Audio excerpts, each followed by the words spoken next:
Madame, monsieur, bonjour. Bonjour et bienvenue dans cet espace. Parlons politique. Nous allons vous parler aujourd'hui d'un dossier très important, la numérisation, qui est une nécessité aujourd'hui, un facteur clé. La numérisation est essentielle pour rendre les soins de santé plus durables. Elle permet notamment de collecter et d'analyser les données de manière plus efficace. Pour vous en parler, chers auditeurs, nous avons avec nous deux invités. Monsieur Cherchali Boualem, directeur des structures de santé de proximité au ministère de la Santé. Bienvenue. Merci pour l'invitation. Nous avons également avec nous le docteur Aleg Samih. Vous êtes résident en 4e année. Vous travaillez au niveau de l'hôpital Bertraria à El Biar. Bienvenue. Alors, je disais, la numérisation du secteur de la santé constitue une nécessité impérieuse qui s'impose en matière de modernisation de la gestion, de rationalisation des dépenses et d'amélioration des services dispensés aux malades. Monsieur Boualem Cherchali, depuis l'arrivée du ministre de la Santé, Monsieur Abdelhak Saihi, il a mis en place un programme composé de 7 axes, et parmi les 7 axes, nous avons la numérisation. Qu'est-ce qui a été fait, monsieur Boualem Cherchali? Justement, à l'arrivée de monsieur le ministre, monsieur Abdelhak Saihi, il a été mis en place un programme d'action pour le malade, ce qu'on appelle le PAM. Prochainement, il sera dans sa deuxième version. Et parmi les 7 axes, il y a l'axe de la numérisation des prestations de soins, la numérisation de la gestion en elle-même et tout. Donc, par conséquent, priorité des priorités, c'était un petit peu d'organiser l'accueil des malades au sein des structures de santé, et cet accueil a été un petit peu organisé par la mise en place d'applications qui permettent l'ordre de passage des patients, c'est-à-dire vous arrivez au niveau d'une polyclinique ou bien vous arrivez au niveau des urgences de l'hôpital, vous allez prendre un ticket, ce qu'on appelle les patients debout. Et il y a des patients qui viennent coucher, ainsi de suite et tout. À partir de cet ordre, il y a un code couleur qui est mis en place. Il y a le code rouge, le code orange et le code vert. Code rouge, en principe, c'est un couloir vert. C'est l'urgence. C'est l'urgence vitale. C'est une urgence qui peut pas attendre 10 minutes. Elle rentre directement et tout. Donc, le code orange, il peut attendre jusqu'à 30 minutes à 40 minutes, ça dépendra et tout. Mais il est quand même sous surveillance, même s'il est. Le code vert, c'est la personne qui est venue debout de son propre gré. Elle est venue parce qu'elle a une petite douleur gastrique ou un petit mal de tête et tout, elle arrive.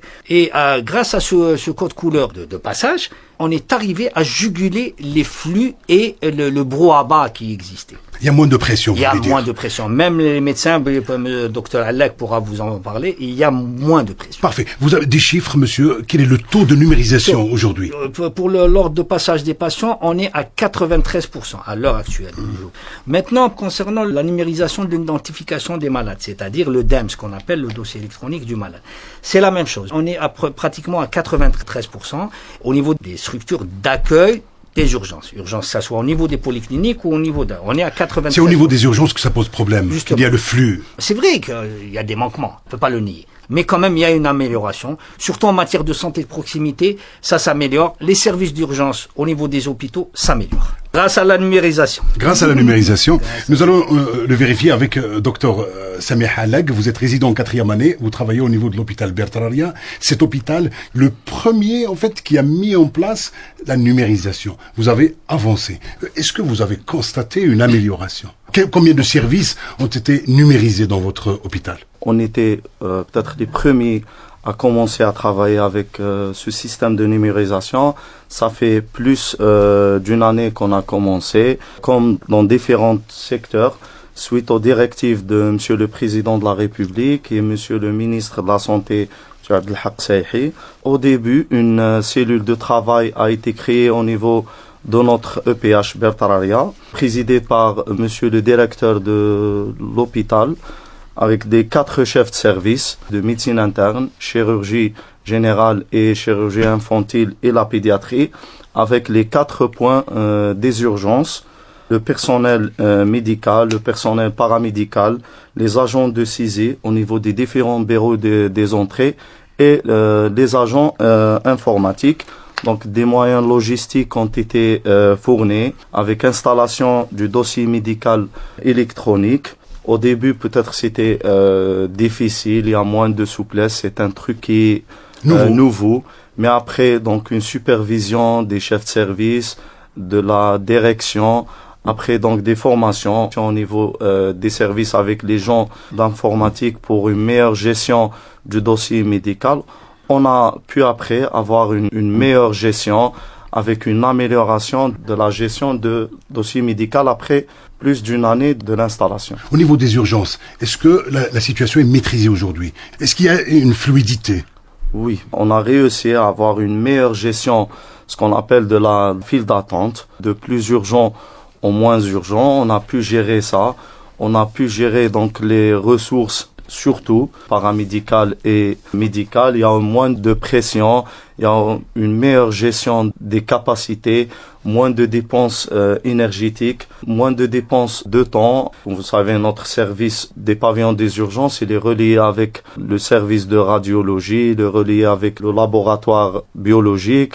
Donc on peut avoir des résultats biologiques et radiographiques de façon numérique toujours. Parfait. Monsieur Boualem Serchali, la numérisation du secteur de santé a pour principal objectif de prendre en charge le patient, être à son service et l'aider à bénéficier des différents services médicaux sans souffrance. C'est un objectif pour lequel l'État n'a ménagé aucun effort. Effectivement, l'État a mis beaucoup de moyens pour réussir cette numérisation, cette transition si on peut dire, de l'analogique au numérique. Donc, beaucoup de moyens ont été mis en place. D'ailleurs, je vous le cache pas, même la mise en place de ces moyens est numérisée. Je vous parle un petit peu par rapport aux problèmes inhérents aux pannes et ainsi de suite. Tout. Maintenant, la maintenance, elle est assistée par ordinateur. On appelle ça la GMAO. GMAO, c'est la gestion de la maintenance assistée par ordinateur. Donc, par conséquent, les prévisions des pannes se font. Donc, c'est pour le confort du malade. Donc, ça, c'est important. Même concernant la disponibilité du médicament. C'est le bon de commande électronique, donc on essaye de... Justement, le bon de commande électronique qui a été mis en place au niveau de la PCH. PCH, oui. Et ça permet d'approvisionner des établissements par rapport à leurs besoins qui ont été exprimés. C'est ça, et c'est très important. Si, par exemple, un établissement demande 100 flacons d'amoxyl, il aura les 100 flacons d'amoxyl. C'est lui qui les a demandés parce qu'il a fait des prévisions. Ça permet de mieux gérer les stocks. De mieux gérer les stocks. Ça permet de ne pas avoir de la déperdition. Ça permet de ne pas avoir des médicaments qui resteront périmés parce oui, dans le passé, on parlait beaucoup de médicaments périmés. Donc maintenant, avec la numérisation, fini donc les pertes. En principe, pertes et dommages, elles vont être quand même progressivement s'atténuer progressivement. On aura toujours des pertes collatérales, ça existe, mais on aura progressivement, on va diminuer un petit peu là. Mais ce que je voudrais dire par rapport à c'est que maintenant on est arrivé, ce que disait le docteur Alleg, c'est que par exemple au niveau d'une polyclinique, vous rentrez la gestion de la file d'attente, vous rentrez il y a un tri, il y a un service de tri qui se fait. Donc est-ce que c'est orange, est-ce que c'est vert, parce que le rouge il passe directement le code.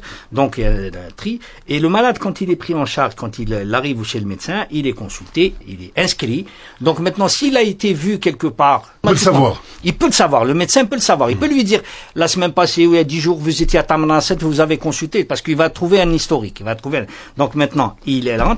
On lui demande un examen, on lui demande, par exemple, une FNS, tout simplement, ou une glycémie. Là, automatiquement. La demande, elle est automatiquement répercutée au laboratoire. Donc la demande, et le laborantin vient, il va faire le prélèvement, là les résultats reviennent chez le médecin sur écran.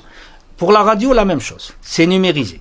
Une radio de l'épaule, une radio de cervicale, là, c'est la même chose. La demande, elle arrive chez le manipulateur radio, il se prépare à recevoir le patient, et il l'appelle, il le reçoit, et là, donc automatiquement, le médecin reçoit. Donc, le patient ne rentrera chez le médecin qu'une fois les résultats atterrissent au niveau du tableau de bord du médecin. Donc, il sera appelé, et il aura aussi une ordonnance. Et je m'excuse, ce qu'il faudrait aussi, c'est que le but maintenant de Monsieur le Ministre, c'est d'arriver à ce que le patient, quand il part chez un médecin, que ce soit à Msila, à Annaba ou à Alger, il ne ramènera rien avec lui. Tout est dans son dossier médical électronique. Fini avec le papier.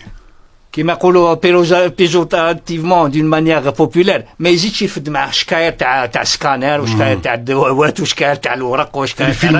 films radiologiques qui constituent un danger d'ailleurs. Qui constituent un danger dans la chorale, c'est un déchet quand même qui est dangereux. Donc fini, il partira, mais progressivement on va arriver. Non, on se donne le temps. La volonté est là. La volonté des pouvoirs publics, elle existe, et bien sûr notre volonté existe aussi. Parfait. Docteur Samih Alleg, comment vous vivez cette numérisation au niveau de votre service depuis l'installation? Qu'est-ce qui a changé? plus d'une année. Donc on a eux donc une meilleure communication entre le personnel médical et entre le personnel paramédical. C'est des ordres numériques entre médecins et paramédical et chef de service et infirmier. Et le chef de service pourra, à partir de son bureau, superviser toutes ces actions. La prévention, soins et urgence, c'est des axes transversaux. Donc, qui vont toucher un petit peu, c'est-à-dire toutes les activités. Toutes les activités. Donc, on est obligé d'améliorer, de faire une mise à jour et d'améliorer encore plus.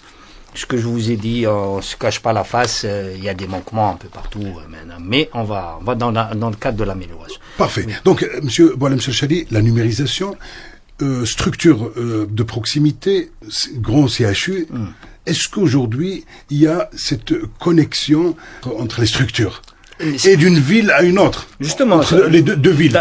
Vous avez un petit peu deviné, un petit peu, vous anticipez un petit peu sur la version 2 du PAM. C'est ça le but du PAM. C'est un petit peu, c'est pour ça que je vous ai dit, les deux axes importants, c'est la prévention soins et les urgences. Et là, c'est là où il va rentrer cette connexion entre les grands centres hospitaliers. C'est quand même important. Oui, c'est important, parce que là, ce que on disait tout à l'heure, par rapport au prélèvement. Donc maintenant, on va pas envoyer l'infirmier, il ramène le prélèvement, ainsi de suite, on les a.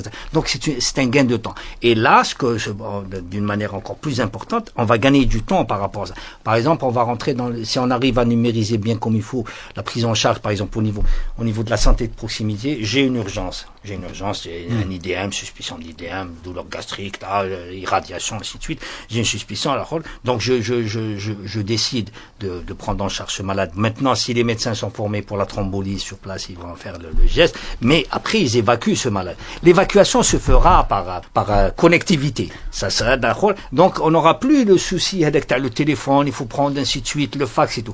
Et c'est comme ça qu'on aura un petit peu... Surtout quand il s'agit d'AVC. Oui. On n'a pas beaucoup de temps, il faut agir vite.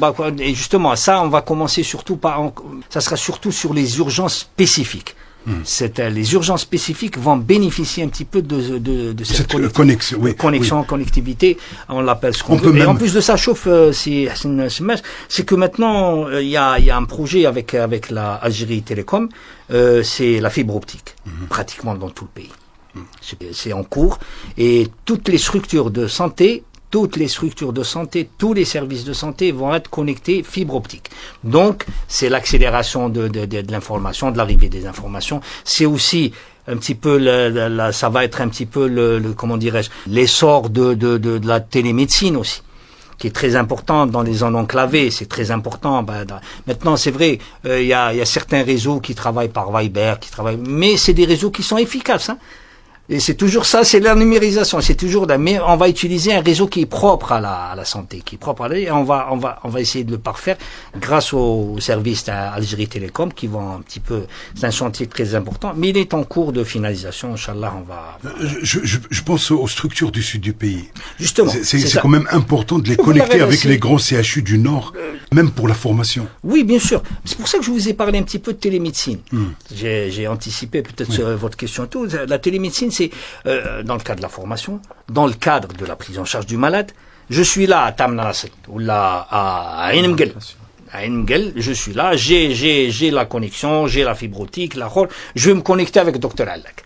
J'aurai accès facilement au docteur Allak, je vais lui présenter, je suis médecin généraliste, je vais lui présenter le docteur Allak, j'ai tel malade, où je suis présent, quelle est la conduite à tenir, moi je suspecte ceci, mais toi tu es l'interniste et tout, il va me donner une conduite à tenir qui me permet de me prendre en charge d'une meilleure façon, le malade, de peut-être le sauver et de le transférer dans de bonnes conditions.